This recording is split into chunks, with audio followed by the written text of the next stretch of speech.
Hey yo, thanks for tuning into The Source, your source for celebrity news. Check this out. I don't know if you guys know this or not, but Glorilla and Kai Cenat have not been on good terms since Kai Cenat gave Glorilla a bad review for her song with 5EO Foreign. After he criticized her song, Glorilla turned around and blocked him on all of her social media platforms. However, the other night, Glorilla jumped back on the internet and tweeted, quote, "I'm drunk as F right now. I might F around and unblock Kai," end quote. Now, after that, Kai Cenat came back and he said this. Big GL. Hold on, Glorilla. Got it? Oh shit, yeah. You laid your bed, you better stay there. You better stay there. You laid your bed, you better stay there. You thought you had. Okay, so after Kai Cenat responded to Glorilla with the 4th grade level elementary school comeback, Glorilla had something else she wanted to say. Check this out. Come on, bro. I ain't seen me on the streets or behind the sales German. God. Now one of them. Now one of them. that kitey. Behind bars ain't saving you. Fuck you talking about, boy. Walk them down in the cell. Oh, my kids are dumb. Now let it find out what jail you in. Come on now. Come on now. Hope some. Place your order. Place your order. What kind of poker you want? What you talking about? I was gonna die about this shit for free. Imagine what I do for that money. That money on Damn. What's the lemons you finna throw? I come visit jails. I stab niggas. I stab niggas in them jail cells. Now, sensing that there was tension in the air, DJ Academics decided to jump in and make that tension worse. Because he jumped on the internet and he said, quote, "Glorilla is a effing idiot. She really think Kai Cenat is locked up. Her label must have humbled her stupid ass in realizing, B, you ain't bigger than the program and Kai Cenat is valued way more than you. She tried to cop a plea to him, but tried to diss me in the process, laughing my A off," end quote. But then, DJ Academics was like, wait a minute, that wasn't enough. So he came back and dropped another post that said, quote, "Glorilla is officially a goofy. She said her and Kai Cenat beef is some street-ish. LOL, this chick is literally delusional. Yo Gotti, deactivate her Twitter. At Glorilla official. You're a effing moron. Laughing my A off. You have street beef with Kai Cenat?" End quote. But then, DJ Academics was like, wait a minute, I still gotta say more. And he came back and said, quote, "At Glorilla official and goofy. I got 100K, my BITCH I'm effing, look better than you. Don't worry about me, I've been successful. You a B that look like Sid the Sloth from Ice Age. I wouldn't even F a hoe that look like you. I got too much money for that. Go holla at Dr. Miami," end quote. Okay, so after Academics basically took it somewhere where it never needed to be, Glorilla came back and said, quote, "Academics, you or your hoe couldn't whoop me. I'll put 100K on that. Pooh Bear looking AB, you got the right one this time," end quote. And then Academics came back and said, quote, "Take you up on your offer. So how we gonna do this?" End quote. And then Glorilla was just like, quote, "Jesus loves you, Livingston," end quote. I mean, at some point, that's like all you can say. Well, anyway, people in DJ Academics' comment section were not too pleased with Ac, because one person said, "Is this ninja serious, bro?" And then somebody else was like, "Drunk at 9:30 is dangerous, seek help, Ac." And then somebody else was like, "You're way too old to be speaking like this." And then somebody else came through and was like, "Nah, you gotta grow up, man. This sounds like something a 21-year-old would say." Listen, let me know what you think about DJ Academics and Glorilla going back and forth, and DJ Academics taking Glorilla up on her offer to fight. Let me know what you think about that in the comments. And while you're down there leaving a comment, be sure to like and subscribe to the channel. Listen, my money's on Glorilla. Anyhow, let's get to the next story. So the other day, Ice Spice put on a Betty Boop outfit and performed at Power 105's Powerhouse concert. And I mean, the butt cheeks were all out. And it didn't even look like she had a pair of underwear on. Well, 90s female rapper Nicki D was not having it. And she came out and blasted the prostitution era of female rap. Nicki D posted a clip of Ice Spice's performance and wrote, quote, "Oh, come the F on. You mean to tell me this is true talent? The female genre of hip-hop today is the prostitution era. Fight me." Notice the only two times that the crowd reacts: during the familiar munch line and when she turns around to show her ASS. She's one of the top female rappers out at the moment. Where's the show production, rehearsal, and for God's sake, please stop singing over these studio vocals. It's not a live show at that point.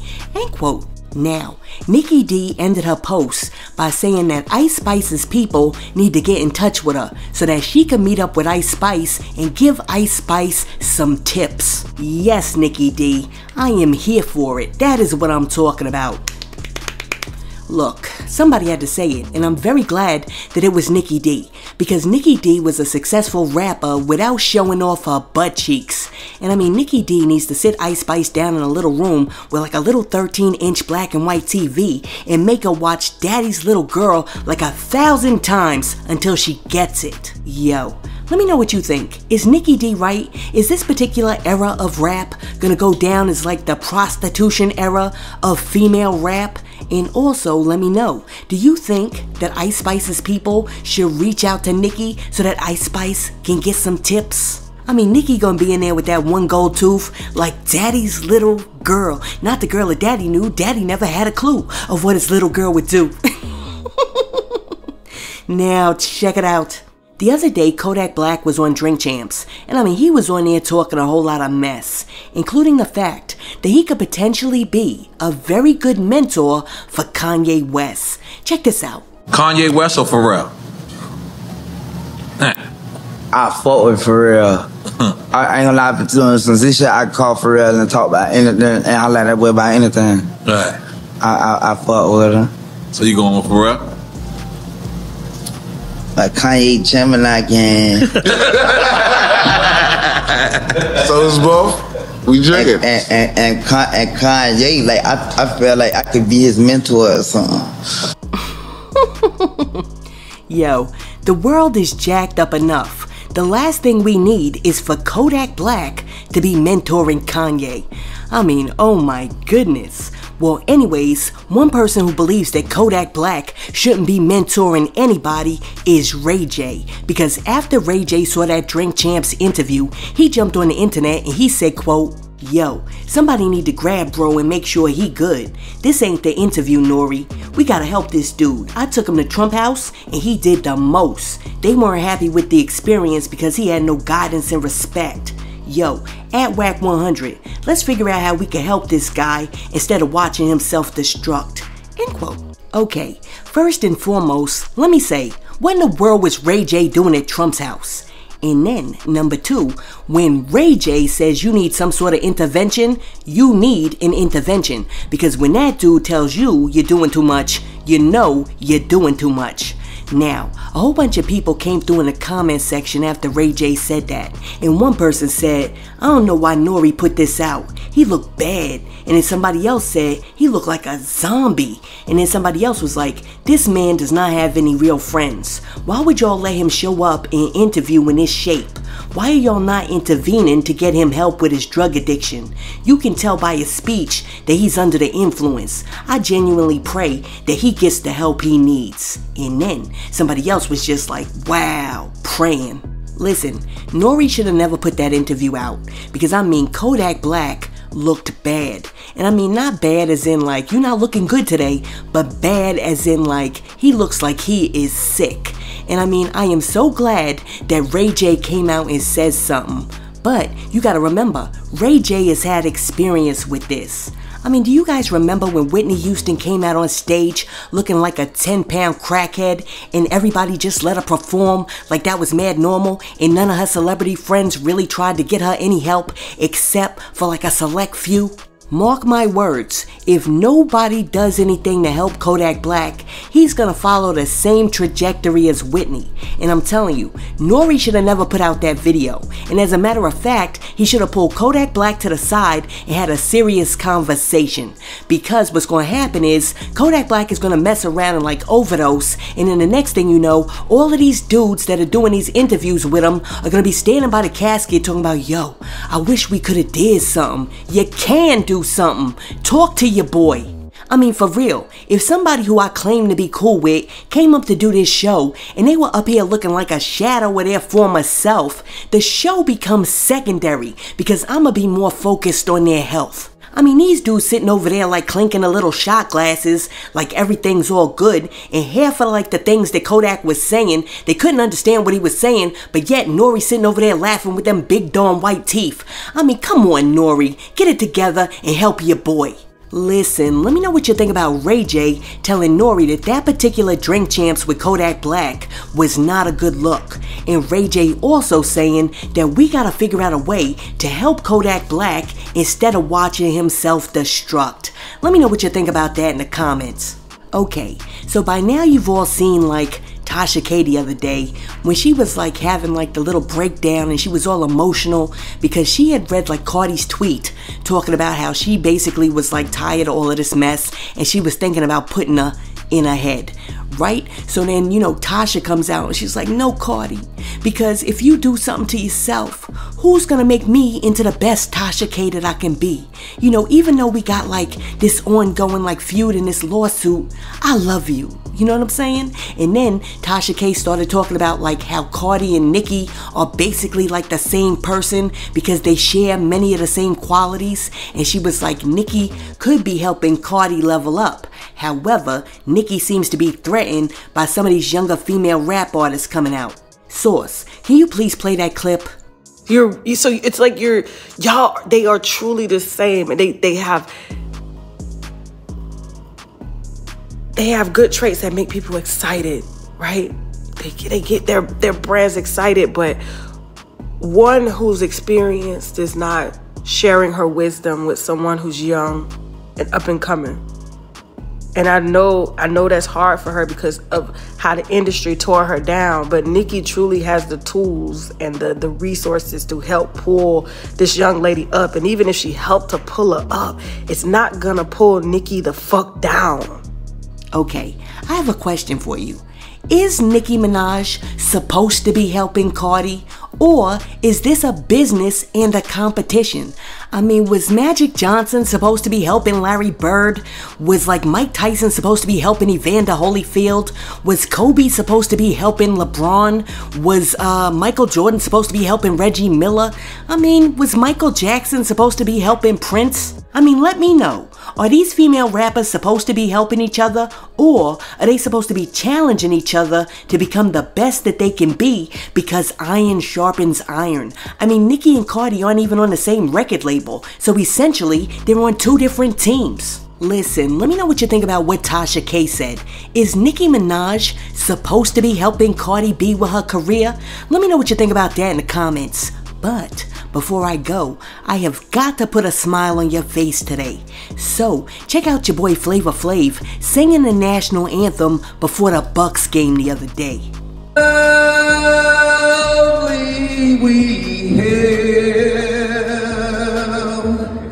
at the twilight's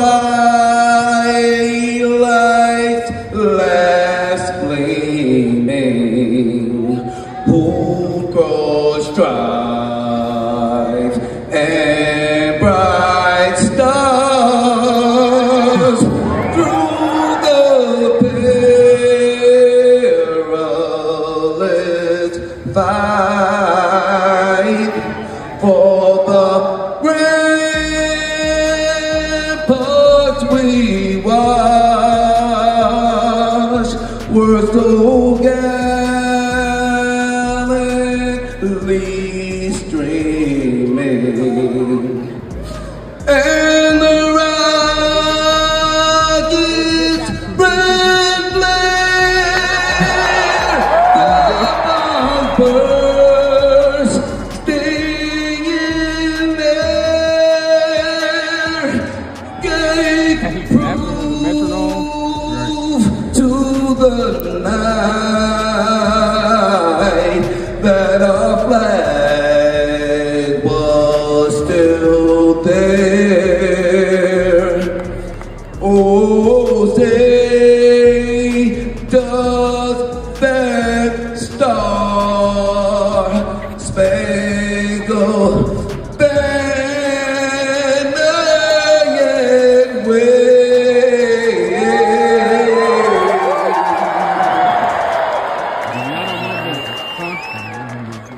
or the land of the free,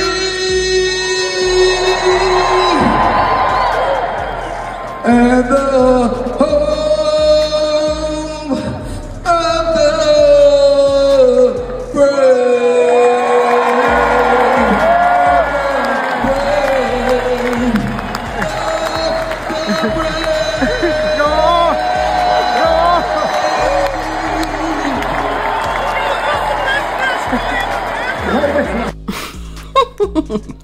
Listen, sometimes it's not about how good somebody can sing, but it's how that song made you feel when they were singing it. Flavor Flav sung that song.